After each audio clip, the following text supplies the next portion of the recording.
Toxic behavior number 1, comparison. As the old saying goes, comparison really is the thief of all joy.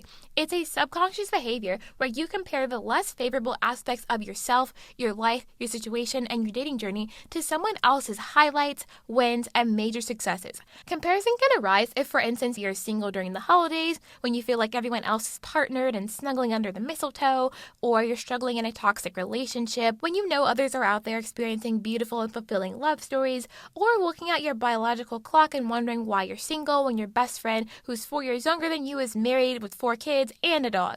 But truly, everyone's dating journey is different, with everyone coming from different dating histories, patterns, and backgrounds. Therefore, the best way to handle comparison is to accept that something in your life is repeatedly not turning out the way you wanted, and acknowledging that there is some deeper work that needs to be done to uncover and finally break free from these patterns. If you're noticing that one of your friends and her partner have always had clear communications about any issues in their relationship, while all of your past partners have hid their feelings or fostered tension and resentment in the relationship, then this is a sign to ask yourself why you keep attracting non-communicators into your life. Did you grow up in a household where hiding feelings instead of talking about them was normalized? If so, you might subconsciously be addicted to uncertainty and the I love you, I hate you dynamic you encounter when poor communication makes a relationship insecure. Comparing yourself to the best traits of other people, or comparing your life to the lives of people who are living the life you wish you were living, only reveals what you truly want your life to look like and the things that you want to have in your own life. So instead of using this comparison to foster negativity, jealousy, and resentment, use it to ask yourself why you don't have these things that you're comparing yourself to. Why is it that someone else has XYZ that you don't? And do the inner work to reveal perhaps traumas or limiting beliefs or experiences that have jaded you, and all these things that could be weighing you down and preventing you from living the life that you would compare yourself to. Toxic behavior number 2, negative self-talk. Self-deprecating mindsets, internal dialogue, and language used to speak about oneself is becoming so normalized. What it mainly does is put people in the victim mindset of, this is happening to me. Everything and everyone else is the problem. And it makes you feel powerless to change a circumstance you're not fully satisfied with. This negative self-talk in dating can look like telling yourself limiting beliefs like, dating in my city is impossible, I never picked the right guy, this date is going to be a waste of time like the last 15 were. You definitely don't need to embrace toxic positivity or go around denying that sometimes we do have bad experiences. But negative self-talk makes you forget that the foundation of creating anything in your life, from a happy relationship to a career opportunity or a consistent workout routine, involves the mind over matter principle. A lot of people are unfortunately operating in a state of matter over mind, where they allow events and experiences to determine their outlook on something, often resulting in a negative mindset and negative self-talk. I was reading The 7 Habits of Highly Effective People by Stephen Covey, and there's one principle in the book about how the good thing someone does for you, aka deposits, into a metaphorical bank account of your relationship with them, evaporate, while withdrawals, aka the bad thing someone does to you or a way that someone hurts you, turn to stone. My point is that negative experiences in our lives cement into our minds, and they are most easily recalled, and this can create a habit of negative self-talk if you're not conscious of how you speak to and about yourself. For instance, if I said, think about a time someone did something amazing for you, you might have to think about it for a minute. But if I said, think about a time someone betrayed or hurt you, you'd be like, oh, let me tell you. That's what I mean with the point that negative things are most easily recalled. So what can you do about this? A great way to overcome this is by noting that being delulu really is the only salulu. You have to believe that you're capable of saving your relationship, of finding a committed partner to build a future with, and that you're meant to be in a happy and loving relationship before you see evidence of it. You have to tell yourself that you're capable of having whichever dating and relationship reality you desire for yourself, and maintain this belief, especially when your past suggests otherwise, or when you have evidence to the contrary, like someone believing they're going to run a marathon even as they currently struggle to run 1 mile. A great practice that I've been doing in my own life is affirmations, where you choose a belief that's within reason for you, and you repeat this affirmation aloud to yourself, or write it down, or at the very least consciously repeat it over in your mind 3 times each morning and 3 times each night. These affirmations may definitely feel cheesy and ineffective at first, as your mind initially may resist them, but the more you practice them, the more natural they become until they become your natural way of thinking and influence your behavior in a positive way. I used to struggle with social anxiety, which I did speak to a therapist about, and I started affirming to myself 3 times each night before bed, I am comfortable in all social settings and situations. You can affirm whatever you want to be true in your dating life, like, I am comfortable going out on first dates with new people, or I am capable of finding a long-term, happy, and committed relationship. Affirmations like these can help you beat self-doubt, not instantly, but with consistent practice. And if you're having trouble remembering to say your affirmations, you can habit stack them. For example, pick something that you're already in the habit of doing, like showering every night or brushing your teeth, and then practice affirmations while you're doing this habit, like while you're showering or while you're brushing your teeth. By adding affirmations into something that you are already in the habit of doing, you can make reciting these affirmations part of your daily routine and overall a habit for you. Toxic behavior number 3, consuming other people's relationships. We are constantly flooded with news and information about other people's relationships, whether that's because we live in a social society where people tend to share information with their social circle and network, our easy access to social media and pop culture announcements about which celebrity was seen with who, and popular TV shows like Love is Blind and the Bachelor/Bachelorette franchise that bring everyday people's love lives to the forefront of our nation. We hear the good, the bad, and we definitely hear the ugly. The issue is that consuming too much information about other people's relationships, regardless of whether the information is good or bad, is that it distorts our sense of what is normal in the dating world. Despite the fact that normal is subjective, varies by culture and country, and may not even truly exist, the consumption of other people's relationships also makes nice normal relationships with stable and secure partners sound boring, even though this should be the normalized relationship standard that we strive for, if such a standard were to exist.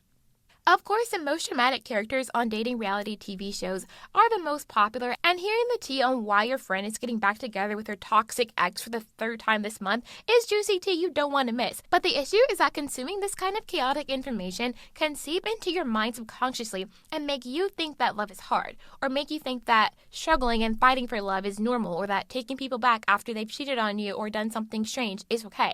You may become addicted to finding partners who constantly yank stability away from you, or you yourself might become a partner who adds drama and tension to relationships unknowingly in order to meet an unconscious drive for chaos, especially if chaos and chaotic love is what you've been most exposed to and what you're used to. Finally, consumption of other people's relationships offers us a false sense of what genuine love and connection looks like.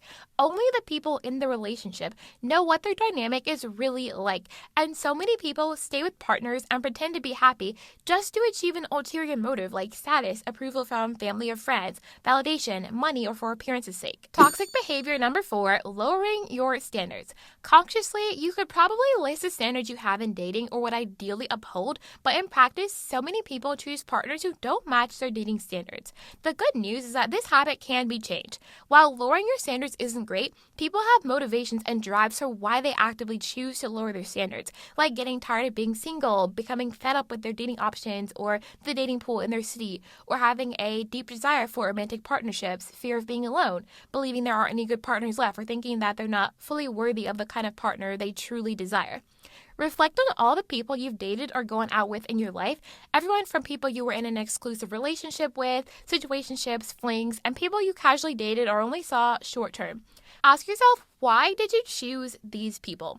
Did they have the traits you seek in a long-term partner? And could you truly have been happy building a lifelong relationship with them?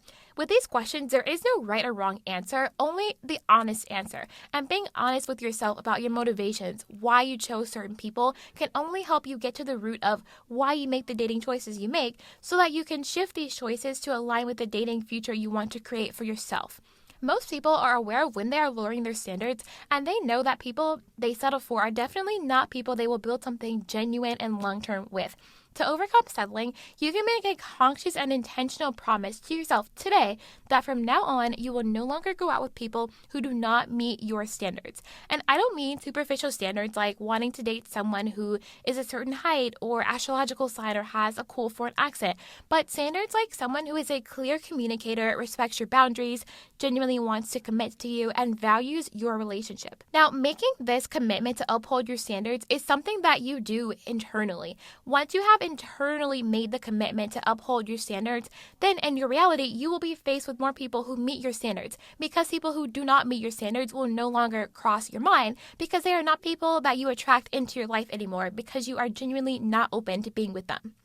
When you consistently settle for people who don't meet your standards, it might be because you don't think you can find people who do meet your standards. And the only way to escape this settler dating pattern is to make a promise that you remind yourself of every day, that you will no longer settle for people who don't meet your standards. Life and the universe will continue delivering you experiences and encounters with people who don't meet your dating standards if you keep accepting these people into your life. This is why when you reflect back on your dating journey, you might notice that you've dated a few of the same people, essentially, just in the form of different relationships. But it's been the same situation, the same issues, the same patterns. To break this cycle, you must decide to only date people who meet your standards from this point forward. Making this firm commitment empowers your subconscious mind to filter for opportunities to meet and date the types of people who have the characteristics of a genuinely suitable and compatible partner for you. Toxic behavior number 5, being passive in dating. Being passive in dating is where you only let partners choose you instead of intentionally choosing them. It's viewing dating as love finding you, when really it's you seeking the love you desire to experience in your life. American romantic books and movies have built this idea into the collective conscious that love finds you when you least expect it. And while this can be true, the more intentional approach is to create the love you desire to have, which you can do by avoiding the 9 toxic behaviors we are outlining in today's episode. For example, if you want a new job, while it's possible that someone from your LinkedIn network calls you up and offers you this dream position with this epic salary, in most cases, people have to work on their resume, skill set, and actually seek out their dream job. And this is the same philosophy we need to apply to dating and relationships. Passivity in dating manifests when you find yourself going on a date, in a situationship, or casually seeing someone who is excited about you, but the excitement isn't reciprocal and you're just happy to have a date or to be with someone. It also includes viewing yourself as passively waiting for the right person, hoping you'll find someone eventually, or looking around at other happy couples and wondering, when will it be my turn? Truly, it will be your turn when you decide that it is your turn. Seize the moment right now. Learn what you need to do to get your desired results in dating, and then take the action steps to make it your turn. Try going to places where people who meet your dating standards hang out at, which could be a country club, a dog park, a running club, a church, depending on who you are and who you're looking to meet. Create a profile on dating apps and believe that you too can find success on them. Start practicing affirmations, set clear dating intentions, and write down your dating standards and goals. Do the internal work of noticing where you self-sabotage and observe your toxic dating tendencies, like picking people who aren't committal, for instance. All of these tips empower you to take a proactive and active approach to bringing your ideal partnership into your reality. Toxic behavior number 6, oversharing. This is a big one. We currently live in the era of oversharing, where people think that as soon as something changes in their life, they have to tell everyone. There is absolutely nothing wrong with this if this is something that you genuinely enjoy doing and something that you feel like truly serves you, but most people really could benefit from keeping some of the intimate details of their personal lives to themselves. When you start seeing someone new, there might be an inherent urge to immediately tell your friends, your social circle, your network, strangers, and anyone who will listen about your new and exciting connection. But a little bit of privacy really does go a long ways. Some people share dating life updates because their dating life is so important, but you really get to experience the power of privacy when you don't share about certain things precisely because they are so important. A big reminder that privacy is not the same as secrecy, and you shouldn't feel guilty about sharing something after the fact. Instead, privacy in dating is a great way to explore your connection with someone without external thoughts or input. Sharing things with your partner within the relationship is immensely more valuable than sharing things about the relationship with external parties. Of course, the exception is if you're in a toxic or problematic relationship, and in that case, you of course want to share it with others so you can get the help and support you need. Toxic behavior number 7, choosing people who don't choose you. So I've been watching the past few seasons of Love is Blind, the super popular dating reality TV show on Netflix. And every season, there is a couple where one person genuinely craves their partner and wants to marry them, but their partner is only reluctantly staying in the relationship and getting cold feet as the wedding approaches. It is so important to choose people who clearly affirm to you, either with words or actions, that you are the one person they want to be with. Staying with someone who doesn't choose you leads to resentment, tension, possibly cheating, and ultimately the inevitable end of the relationship. Choosing someone who doesn't choose you can look like you having strong feelings for someone who doesn't have those feelings for you. Being in a relationship with someone who doesn't really like you, someone not wanting to go out on another date with you despite you wanting to see them again, and someone wanting to friend zone you when you really want more than a friendship with this person. And of course, it can also look like someone stringing you along, treating you as an option, inconsistent communication, or someone putting you in a situationship. There are so many women today in situationships. It is important to realize that situationship partners are actively not choosing you every day, that you continue to fill the girlfriend role in their life without this person asking you to be in an official, exclusive, committed relationship. If you're in a situationship right now, you can choose yourself and your future happiness by texting your situationship right now and saying, "Hey, it's been really great getting to know you, but I don't think things are working out between us. I'm going to end things and I wish you all the best." It's a clear, kind message that opens you up to receive the love you deserve, which is with someone who chooses you, and that starts with you choosing you. It's okay to be disappointed about letting go of a connection you have with someone who doesn't choose you, but selecting mind over matter and deciding to believe you deserve someone who is excited to commit to you and trusting that better connections await will give you the strength to walk away from settling for what feels good in the moment. I also think there's this big misconception that being in a situationship puts you one step closer to being in a relationship and one step away from being single.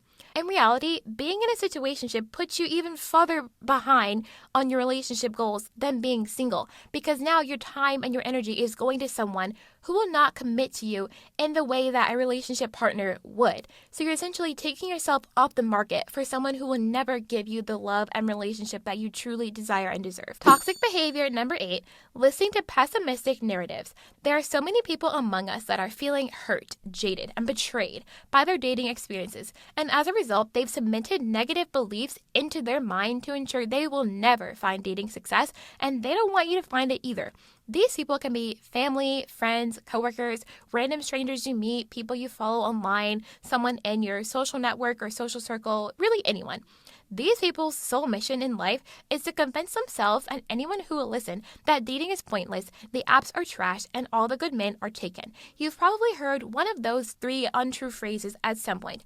A person who says things like that is so jaded that they think that in a world with 8 billion potentially happy souls, not one of us can truly experience love or a happy relationship simply because that person hasn't experienced it. When you meet these kinds of people who are determined to reinforce defeating beliefs, you need to run, not walk away. If you listen to these types of people, their toxic messaging will seep into your mind and ruin your dating life. Remind yourself that you alone are the driver of your dating and relationship journey. It is not determined by your past experiences. It's not determined by anyone else's dating experiences or bad encounters. And it is up to you and you alone to actively choose what your dating life will look like so that you can take the steps to build a relationship that is as beautiful and abundant as you would like. Finally, toxic behavior number 9, accepting learned helplessness. Learned helplessness is a psychological condition in which a person feels unable to change their situation or influence outcomes due to repeated exposure to uncontrollable and adverse events. It's embracing an external locus of control where you perceive your circumstances and environment as determining your reality. In dating, this could look like expecting your upcoming dates to go poorly or thinking that your future relationships will fail because your previous dates went poorly. Holding on to disappointment and bitterness prevents you from fully exploring new connections and potential relationships. If you've been cheated on, lied to, or manipulated in dating, the solution is to work on healing from that, not to assume that every future partner will be a liar, cheater, or manipulator. It is not okay to project assumptions developed from negative past experiences onto someone new. In the end, holding grudges only hurts you, because while every connection is fresh and every person is new and distinct, you will miss a great connection if you don't give new people a genuine chance because you've been hurt in the past and you're allowing those sentiments to hurt you into the present and the future. It's not being naive, it's deciding to believe that what you want exists for you. Take the power away from people who've hurt you in in the past and channel it into building the relationship you desire today, no matter how many times you've been taken down. If someone has hurt you in the past, decide you are not going to let that prevent you from being happy in the future by carrying that past hurt and trauma and projecting it onto new experiences. People also have silly biases like, oh, I don't date Geminis because they're untrustworthy, or not being open to dating someone based on what region of the country they're from or how many siblings they have. When you carry these types of silly biases, you are self-sabotaging your own dating journey with ignorance and making an already difficult process even harder on yourself. You may be jaded from a previous experience with a Gemini or someone who fits into a certain demographic category, but eliminating an entire group of people based on the behavior of just one is completely unreasonable. A better approach is to view every person you consider as a blank slate and be open to getting to know them without thinking that you already know them based on their demographics or certain traits. Every new connection really is a blank slate, and you can paint a new picture together by being open-minded and willing to explore the new connection. Today's Big Pink question is, which of the 9 toxic self-sabotaging habits have you been practicing on your dating and relationship journey, and how can you begin to overcome these behaviors so that you can achieve your love life goals? Being aware of toxic habits you may be practicing is a first step to truly kicking them out of your life for good. I hope you've enjoyed today's conversation on toxic dating behaviors to ditch ASAP. Wishing you so much love and positivity, and I'll see you same time next week.